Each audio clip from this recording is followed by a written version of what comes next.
तुमका आपको समझ में आना चाहिए कि मैं बीमार शरीर हूँ, कम से कम आपके यहाँ छत के नीचे तो पड़ा हूँ। उन्होंने एक शब्द कहा, उनका मैं आपका ठेकेदार हूँ क्या? और ऐसी हालत हमारी थी बच्चा कि 1 रुपया पास नहीं, एक व्यक्ति पानी देने वाला नहीं, अगर हम मांगने जाएं तो रोटी मिले नहीं। जिस आश्रम में रुकते वहां से निकाल दिए जाते थे। प्रेमानंद जी महाराज, जिन्हें आज देश का हर एक व्यक्ति जानता है। कुछ लोग तो उन्हें संत कहते हैं, वहीं कुछ लोग उन्हें स्वयं भगवान श्री कृष्ण का अवतार कहते हैं। लेकिन क्या आप जानते हैं कि प्रेमानंद जी महाराज, जो आज राधा रानी के सबसे बड़े भक्त के रूप में जाने जाते हैं, वे कुछ समय पहले तक राधा रानी को जानते तक नहीं थे और न ही उनकी पूजा करते थे। तो आखिर ऐसा क्या हुआ कि प्रेमानंद जी महाराज भगवान शिव और काशी को छोड़ राधा रानी के वृंदावन आ गए और हमेशा के लिए ही राधा रानी के दास बन गए। नमस्कारम, स्वागत है आपका आपके अपने YouTube चैनल सनातन हाइप में। और आज हम बात करने वाले हैं प्रेमानंद जी महाराज के जीवन के कुछ ऐसे रहस्यों के बारे में जो आपने आज से पहले कभी नहीं सुने होंगे। प्रेमानंद जी महाराज का जन्म 30 मार्च 1969 को उत्तर प्रदेश के कानपुर के पास एक छोटे से ब्लॉक सरसोल में एक ब्राह्मण परिवार में हुआ था। प्रेमानंद जी महाराज का असली नाम अनिरुद्ध कुमार पांडे था। प्रेमानंद जी के पिता शंभुनाथ पांडे और माता रमा देवी दोनों ही धार्मिक और भक्ति में स्वभाव के व्यक्ति थे। महाराज जी के दादा एक सन्यासी थे और बाद में उनके पिता ने भी सन्यास ग्रहण कर लिया। महाराज जी का परिवार खेती करके ही अपना जीवन यापन करता था। वहीं महाराज जी का मन बचपन से ही कभी पढ़ाई लिखाई में नहीं लगता था। उन्हें धार्मिक ग्रंथों और सन्यासी जीवन में अधिक रुचि थी। उन्होंने अनेक बार अपनी माता से कहा कि वे एक सन्यासी का जीवन जीना चाहते हैं, लेकिन उनकी माता हमेशा उनको डांटकर मना कर देती थी। महाराज जी मात्र 5वीं क्लास तक ही शिक्षा प्राप्त कर पाए थे कि उनका मन इस सांसारिक जीवन से ऊबने लगा और एक दिन 13 वर्ष की आयु में उन्होंने अपना घर छोड़ दिया। लेकिन आध्यात्म की ये यात्रा इतनी भी आसान नहीं थी जितनी महाराज जी ने सोची थी। प्रेमानंद जी महाराज ने घर छोड़ने के बाद गंगा के किनारे कुछ संतों से दीक्षा ली। दीक्षा के बाद संतों ने महाराज जी को एक नया नाम आनंद ब्रह्मचारी दिया। अब महाराज जी गंगा के किनारे रहने लगे।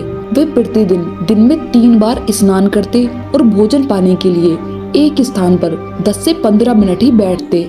यदि इतने समय में किसी भले इंसान ने भोजन दे दिया तो महाराज जी को भोजन मिल जाता, नहीं तो वे पूरा दिन भूखे ही पूजा और भगवान शिव के नाम का जाप करते।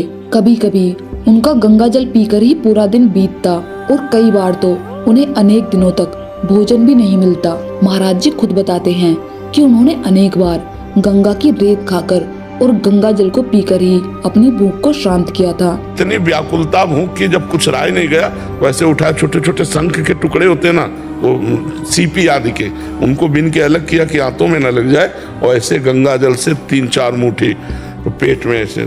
तब एक हमको संत ने डांटा कि तुम्हारी आंतें कोई लोहे की थोड़ी है जो तुम बालू खा रहे हो। कई दिन भोजन नहीं मिलता। एक बार महाराज जी को कई दिनों तक भोजन नहीं मिला, जिस कारण महाराज जी बहुत अधिक दुखी थे। उस दिन महाराज जी शाम के समय एक मंदिर में गए और शिवलिंग से लिपटकर बहुत रोने लगे। महाराज जी ने रोते हुए भगवान शिव से कहा कि प्रभु, चाहे कुछ भी हो जाए, चाहे मेरे प्राण ही क्यों न चले जाएं, लेकिन मैं वापस घर नहीं जाऊंगा। यह निश्चय करके महाराज जी उस मंदिर में ही बैठ गए। तभी कहते हैं कि वहाँ पर एक व्यक्ति आया और महाराज जी से पूछने लगा कि इस मंदिर में जो साधु रहते हैं, मैं उनके लिए दही लाया था, लेकिन उनकी कुटिया में ताला लगा हुआ है। अब बाबा तो है नहीं, इसलिए ये दही तुम पी लो। पहले तो महाराज जी ने उस दही को लेने के लिए मना कर दिया, लेकिन उन सज्जन व्यक्ति के बार बार कहने पर महाराज जी ने वह दही पी लिया। ये देखकर महाराज जी को भगवान शिव पर और अधिक भरोसा हो गया। अब इसी प्रकार महाराज जी का जीवन बीतने लगा। तभी उन्हीं दिनों महाराज जी से मिलने एक अपरिचित संत आए और उन्होंने महाराज जी से कहा कि श्री हनुमत धाम विश्वविद्यालय में श्री राम शर्मा के द्वारा दिन में श्री चैतन्य लीला और रात्रि में रास लीला मंच का आयोजन किया गया है और मैं आपको भी आमंत्रित करने आया हूँ। आप भी उस आयोजन को देखने अवश्य आना। ये सुनकर पहले तो महाराज जी ने मना कर दिया, लेकिन उन संत के बार बार कहने पर महाराज जी वह लीला देखने चले गए। कहते हैं कि चैतन्य लीला का वह आयोजन पूरे 1 माह तक चला और 1 महीने बाद समाप्त हो गया। अब महाराज जी को वह रास लीला इतनी अच्छी लगी कि महाराज जी उस लीला के भक्ति भाव में डूब गए थे। लेकिन रास लीला का आयोजन समाप्त होने के बाद उनका मन बार बार उन्हीं लीलाओं को देखने के लिए व्याकुल होने लगा। तब एक दिन महाराज जी उन्हीं संत के पास गए जो उन्हें रास लीला का आमंत्रण देने आए थे और उनसे कहा कि महाराज जी आप मुझे भी अपने साथ ले चलो, जिससे मैं इस मनमोहक रास लीला को देख सकूं। इसके बदले में मैं आपकी सेवा करूंगा और आपका हर एक कार्य करूंगा। तब उन संत ने कहा कि आप वृंदावन आ जाइए, वहाँ आपको प्रतिदिन रास लीला देखने को मिलेगी। बस फिर क्या था, महाराज जी पहुँच गए वृंदावन राधा रानी के चरणों की रज में। वहाँ पर महाराज जी प्रतिदिन राधा रानी के दर्शन करते, उनके मंदिर की परिक्रमा करते और एक कुटिया में रहकर कुछ साधु संतों की सेवा करते। बस इसी तरह महाराज जी का जीवन बीत रहा था। लेकिन भगवान अपने भक्त की परीक्षा न ले, ऐसा तो हो ही नहीं सकता।